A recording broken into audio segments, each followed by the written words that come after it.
हिंदू संवत्सरातील प्रत्येकच महिन्याची काही ना काहीतरी खूबी आहे, परंतु चैत्र आणि श्रावण त्यातल्या व्रतवैकल्य आणि सणासुदींच्या रेलचेलीमुळे अधिक प्रख्यात आहेत. परंतु गेल्या काही दशकांमध्ये वैभव लक्ष्मीचं व्रत हे फारच लोकप्रिय झालेलं आहे आणि त्यापाठोपाठ मार्गशीर्षातलं जे गुरुवारचं लक्ष्मी व्रत आहे ना, त्यालाही फार पॉप्युलॅरिटी मिळालेली आहे. त्यामुळे आता लोक मार्गशीर्ष महिना सुद्धा पाळू लागले आहेत. महिना पाळणे हा वाक्प्रचारच मला फार मजेशीर वाटतो, परंतु फार इंटरेस्टिंग संकल्पना आहे. महिना पाळण्याचा संकल्प एका अर्थाने संस्कृती आणि परंपरांचा बहुमान करण्याचा आहे. अशा संकल्पांच्याच निमित्ताने का होईना या महिन्यांमध्ये धार्मिक कार्यांना, दानधर्माला अधिक महत्त्व दिले जाते. सांस्कृतिक अनुष्ठाने राबवली जातात. मांस वशाट वर्ज करून शाकाहार आणि सात्विक अन्नाला प्राधान्य दिलं जातं. एकूणच यामुळे आत्मिक आध्यात्मिकच नाही तर मनाची, शरीराची शुद्धी सुद्धा घडून येते. मार्गशीर्ष अर्थात अग्रहायण महिना हा भागवतामध्ये श्रीकृष्णाचं स्वरूप आणि सर्वोत्तम महिना असं सांगितलेलं आहे. या महिन्यामध्ये श्रीकृष्ण, तुलसी आणि लक्ष्मी उपासना तथा नदी स्नानाला विशेष महत्त्व दिलं गेलं आहे. मार्गशीर्षाच्या पहिल्याच दिवशी आपल्याकडे महाराष्ट्रामध्ये देवदिवाळी साजरी होते. उत्तरेत मात्र कार्तिक पौर्णिमा अर्थात त्रिपुरारी पौर्णिमेलाच देवदिवाळी साजरी करतात. कारण की उत्तर भारतामध्ये महिना पौर्णिमेला बदलतो आणि आपल्याकडे अमावस्येला. यावरूनच आठवलं की मार्गशीर्ष महिन्यातच उत्तरायण सुद्धा सुरू होतं. म्हणजे सूर्याची वाटचाल उत्तरेकडे सुरू होते. आता दिवस मोठे आणि रात्र छोटी व्हायला सुरुवात होईल.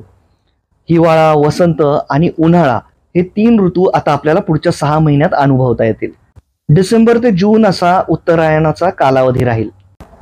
देवदीपावली म्हणजे मार्गशीर्षाच्या पहिल्याच दिवशी मल्हारी महादेव श्री खंडोबाचा षड्रात्रोत्सव सुद्धा सुरू होतो. 6 दिवस खंडोबाचे घट बसवले जातात घरोघरी, ज्याचं स्वरूप शारदीय नवरात्राप्रमाणेच आहे. बरेचसे उपवास तापास केले जातात. खंडोबाची स्तुती, महात्म्य वाचली जातात. अनेक पोथी मल्हारी महात्म्य सांगणाऱ्या यावेळी पारायण केली जातात. आणि याशिवाय घरामध्ये घटस्थापना करून त्याच्यावरती रोज एक फुलांची माळ चढवली जाते. देवीच्या नवरात्रात बसवतो तसा ओला घट न बसवता खंडोबाच्या घटासाठी आपल्याला तांदळाच्या राशीचा घट करायचा असतो. हे घट म्हणजे शिवलिंगाचे प्रतीक आहे. 6 दिवस घटापुढे शिव मार्तंडाची सेवा करून मग चंपाषष्ठीला हे घट हलवण्याची पद्धत आहे. षड्रात्रोत्सवात अखंड नंदादीप शिव मार्तंडापुढे तेवत ठेवावा. आपल्याकडे घट बसत नसतील तर देवाऱ्यापुढे ठेवावा. मणी आणि मल्ल हे दोन्ही दैत्य फार मातले होते. तेव्हा त्यांचा संहार करण्यासाठी खंडेराया जेव्हा युद्ध करीत होते तेव्हा सप्तर्षींनी एक अनुष्ठान मांडले, ज्यावर ते प्रतिदिन एक फुलांची माळ चढवत होते. असे हे युद्ध 6 दिवस चालू होते.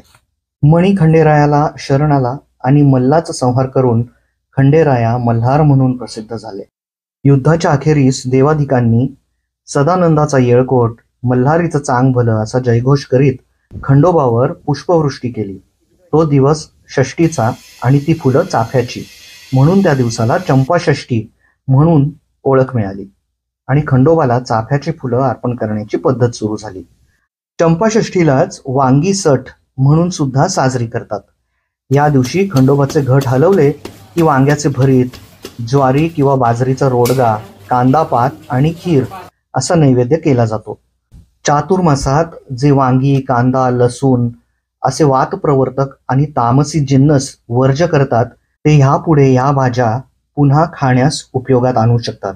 ऋतुमानाप्रमाणे आपल्या नित्य आहारामध्ये कसे बदल आणावे याचे सूचक आपले सणासुदीचे नैवेद्य असतात. या वर्षीच्या मार्गशीर्षाची अर्थात 2024ची विशेषता ही आहे की पहिल्याच दिवशी खंडोबाचे घट बसतात आणि मार्गशीर्षाच्या शेवटच्या दिवशी मात्र सोमवती अमावस्या आली आहे. खंडोबाचे घट बसवण्याची प्रथा थोडी आता मागे पडत चाललेली आहे. या व्लॉगच्या निमित्ताने त्याला मी थोडा उजाळा देऊ पाहतोय.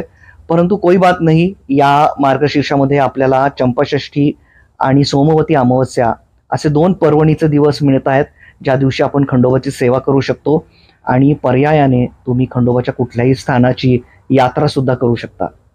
अग्रहायणी पौर्णिमेचे वैशिष्ट्य म्हणजे त्या दिवशी आपल्या सर्वांच्या लाडक्या दत्त महाराजांची जयंती असते. दत्त जयंती मार्गशीर्ष पौर्णिमेला साजरी होते, परंतु त्याआधीचे 9 दिवस दत्त नवरात्र म्हणून प्रसिद्ध आहेत. आणि हा 9 दिवसांचा कालावधी दत्त, स्वामी समर्थ, नवनाथ आदींचे पारायण, उपवास, अन्नछत्र करून साजरा केला जातो. कुरवपूर, गाणगापूर, पिठापूर, नारायणपूर, गिरनार आदीच्या यात्रांना सुद्धा पूर आलेला असतो. मार्गशीर्षाच्या निमित्ताने पोथी पुराणातून मार्गदर्शन घेऊन श्रीकृष्ण, महालक्ष्मी, तुलसी माता, दत्त महाराज आणि विशेषतः कुलस्वामी खंडेरायांची सेवा करून आपला यशाचा सौख्याचा मार्ग प्रशस्त करून घ्यावा. हर हर महादेव.